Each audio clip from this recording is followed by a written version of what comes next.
জনাব তারেক রহমানের সভাপতিত্বে জাতীয় স্থায়ী কমিটির জরুরি সভা অনুষ্ঠিত হয়েছে। এই সভায় জাতীয় স্থায়ী কমিটি ইতিমধ্যেই আমাদের দলের গঠনতন্ত্র অনুযায়ী দলের ভারপ্রাপ্ত চেয়ারম্যান জনাব তারেক রহমান চেয়ারম্যানের দায়িত্ব গ্রহণ করায় সন্তোষ প্রকাশ করেছে এবং চেয়ারম্যান দল পরিচালনার ক্ষেত্রে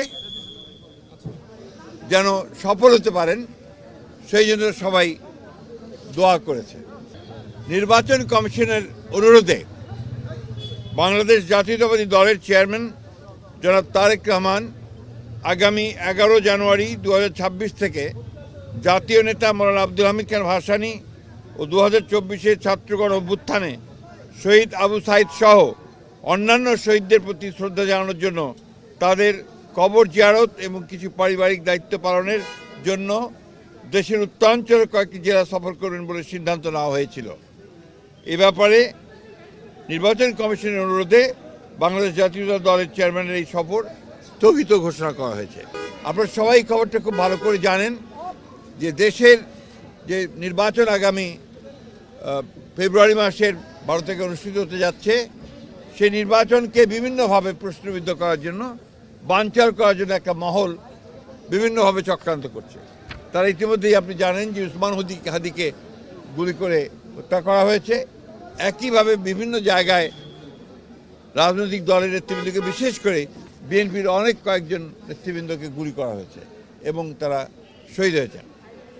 এবং গত কয়েকদিন আগে স্বেচ্ছাসেবক দলের সাবেক সদস্য সচিব দক্ষিণে না উত্তরের সদস্য সচিব, সাবেক সদস্য সচিব মুসাব্বিরকে গুলি করে হত্যা করা হয়েছে।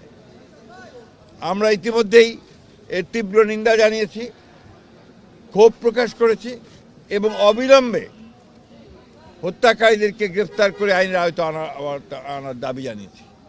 আমরা বারবার করে এ কথা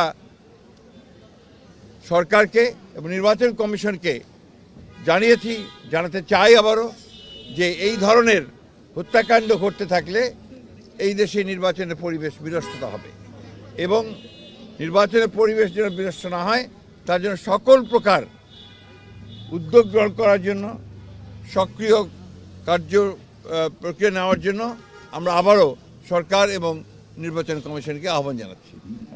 আর ইতিমধ্যে আপনারা সবাই জানেন যে আমাদের গণতন্ত্রের মাতা,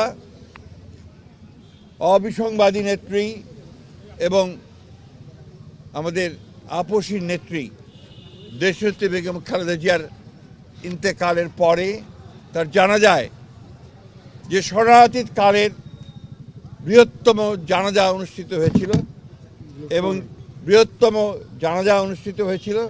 সেই জানাজায় মানুষের যে সমাগম হয়েছিল, এটা এই বাংলাদেশে আর কখনো দেখা যায়নি।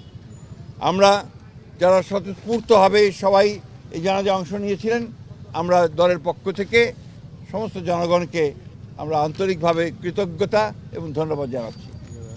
এবং আইন শৃঙ্খলা পরিস্থিতি রক্ষা করবার জন্য সেনাবাহিনীর সদস্যরা, সেনাবাহিনীর তিন বাহিনীর প্রধান এবং সরকার যে উদ্যোগ নিয়েছে, সে পুলিশ, র্যাব, বিজেপি যারা সহযোগিতা করেছেন, তাদের সকলকে আমরা আন্তরিকভাবে ধন্যবাদ এবং কৃতজ্ঞতা জানাই।